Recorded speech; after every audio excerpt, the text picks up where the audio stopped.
Nice. No. Boom. Every major league pitcher works to perfect his craft, works to find that edge that can mean the difference between success and failure. To that end, Dodger pitching coach Connor McGuiness imagined and created a unique tool. It's called CleanFuego. This right here is the same exact weight as a baseball, 5 1/4, right? Red. And then we also have our blue right here. This is 8 ounces. So to work on the overload training, just increase some feel. And it's essentially the width of the ball is the same width as a 2-seamer on a regular baseball. Wobble, it's bad, it's ugly. When we just got the outside layers colored and then we kept the seams white, it was much easier to see the discrepancies in the throw. The idea behind this, right, is essentially to provide a baseball player, pitcher, position player, it really doesn't matter, visual feedback on a proper throw. Just flipping a fastball, you're just trying to get this as clean as possible as you flip it to your partner, right? Trying to get rid of the wobble, equal finger pressure. See, so right there, just a little wobble. Tony's got to clean that up a little bit here, okay? Even me, just a little bit, like a little cut. If you really think about spin rate is essentially the potential of the pitch. I think it's really the easiest way to think about it. How you orient that spin is what makes it do what the ball wants to do.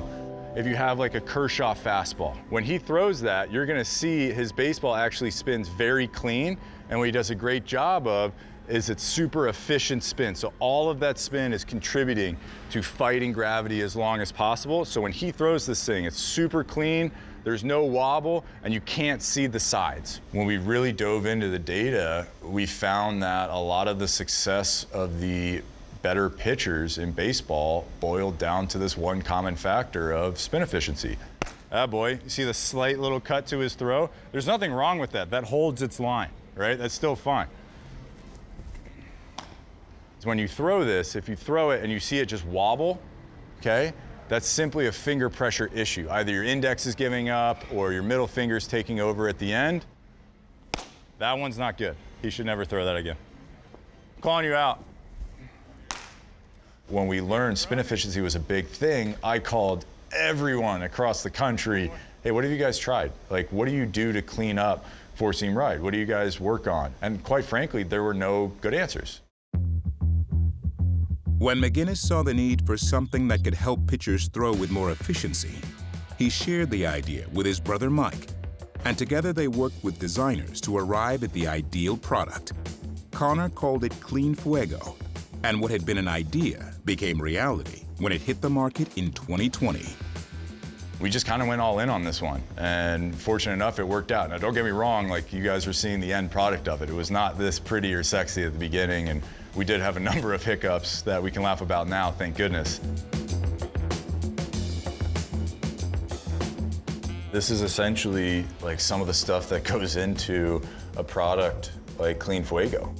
We tried all sorts of different designs, techniques, trials and errors to see how we could get the weight right, the flight pattern right, the seam orientation to feel correct. We went through 42 prototypes. This is prototype, I believe, 13. You can see how far we've come on the design, the texture to feel. You can see this crack right here, actually pretty legendary. Andre Jackson in Rancho, working on some change-ups. We spiked it, hit it, but it's held up strong. We tried it all, different textures, different feels, hard, soft. We put leather on the ball, seams on the ball, no leather. We'd even had one prototype where you could take a dry erase marker and draw on it and change it however you wanted, and that just ended up getting dry erase marker on everything, on clothes and your hands and whatnot, so that was kind of a fail.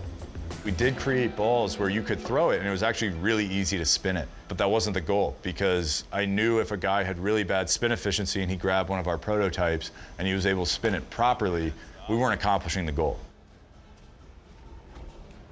Perfect, perfect. A lot of guys use a ball and they have a piece of tape or something like that to see the line. But I think Fuego's better than that because you get instant feedback, because if you don't click it right, you're gonna have trouble really getting it to even get there. Whereas with a ball, you can get away with some of the inefficiencies, and with the Fuego, you really got to get behind it in order to make it spin right. So right now, I'm just kind of tilting it a tick. Just a tick, yeah.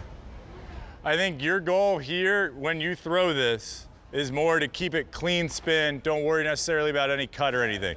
Just how equal can you keep your fingers? Because even like this, see how that's wobble? So it's just finger pressure issue. CleanFuego was actually one of my original ideas for the name, not only because I thought it combined the idea of you wanting clean spin, but also just kind of an international flavor to it as well with CleanFuego. So like one of my favorite things to do with the regular weight one is do a couple throws, but then alternate this to a baseball. Fuego, baseball, Fuego, baseball. This helps train you finding the middle of the ball, because if you look at the seam orientation, it gets very complicated. It's tilted. Do I want the horseshoe out? Do I want the horseshoe in? This just gives you the middle of the baseball. How do we get the middle of the baseball to play in our favor?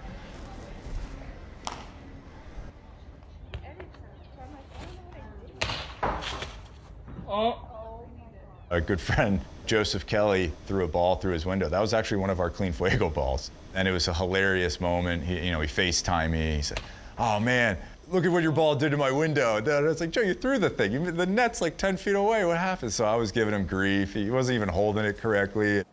Joe was working on a changeup. We'd never really expected anything to come of it, and his wife ended up posting it on social media, and the thing blew up. I mean, anything with Joe is entertaining and fun. Then slowly, surely, guys wanted to start using it. And then all of a sudden, teams are buying the ball, they're finding new and creative ways to use it. There are a number of different ways to throw changeups, but one that we really like is what we call the UFO changeup. Max Scherzer throws an excellent UFO changeup. His fastball's at 1 o'clock, right? Our goal is to get this spinning as close as possible to that saucer UFO spin. So to work on it, to practice it, you can hold this in your hand just like that, and your goal is to come through and clip the inside and release this ball to where we get that side spin. It's been wild to see this thing grow, and we are represented now in literally every single Major League Baseball organization. For those younger kids to really see guys like Tony Gonsolin, Dustin May, Josiah Gray using a product like this, it's been really cool to see the impact that they have on that generation.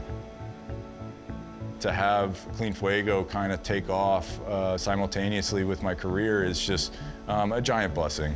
Me llamo Bazooka y tú quieres tirar 100, necesito un CleanFuego. Hey, si quieres lanzar más duro, CleanFuego. Let's go.